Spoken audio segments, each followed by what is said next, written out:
এখন নানা কায়দায় দোসররা ঘাপটি মেরে বিভিন্ন জায়গায় অবস্থান করে দেশের বিরুদ্ধে নাশকতার চেষ্টা করছে। তাদেরকে আবার মিলিটারি ট্রেনিং দেওয়ানোর ব্যবস্থা হচ্ছে। আপনারা দেখেছেন একজন গ্রেপ্তার হয়েছেন এই ঘটনাকে। তাহলে তারা আরো কত কাজ করছেন, কত ধরনের কাজ করছেন।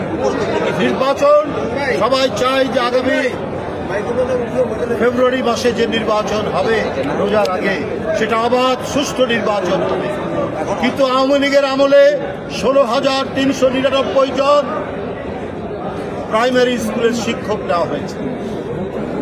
এর মধ্যে 55 থেকে 60% হচ্ছে আওয়ামী লীগের খাস তাদের দলীয় লোক। এরা যদি পোলিং এজেন্ট হয়, পোলিং অফিসার হয়, প্রিজাইডিং অফিসার হয়, তাহলে কি অবাধ সুষ্ঠু নির্বাচন হবে?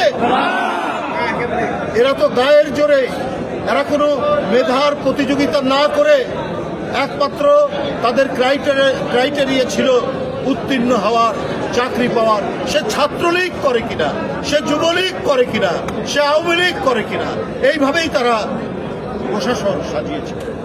তাই বন্ধুরা আমার, এগুলোকে প্রশাসন থেকে ক্লিন করতে হবে।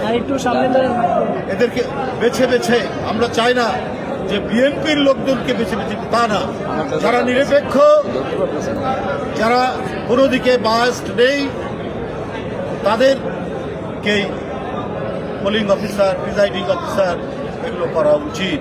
কারণ এই 15-16 বছরে প্রশাসন ছিল না, পুলিশ প্রশাসন ছিল না, এগুলো সব ছিল আওয়ামী লীগের ক্যাডার বাহিনী। এই ক্যাডার বাহিনী দিয়ে অবাধ সুষ্ঠু নির্বাচন হবে। আমরা আমাদের দৃঢ় বিশ্বাস নির্বাচন কমিশনের প্রতি, তারা এইসব বিষয়ে মনোযোগ দিয়ে যাতে অবাধ সুষ্ঠু নির্বাচন, যাতে ভোটাররা ভোট কেন্দ্রে গিয়ে তাদের পছন্দসই ব্যক্তিকে ভোট দিতে পারে, সেই কাজটি তারা করবেন।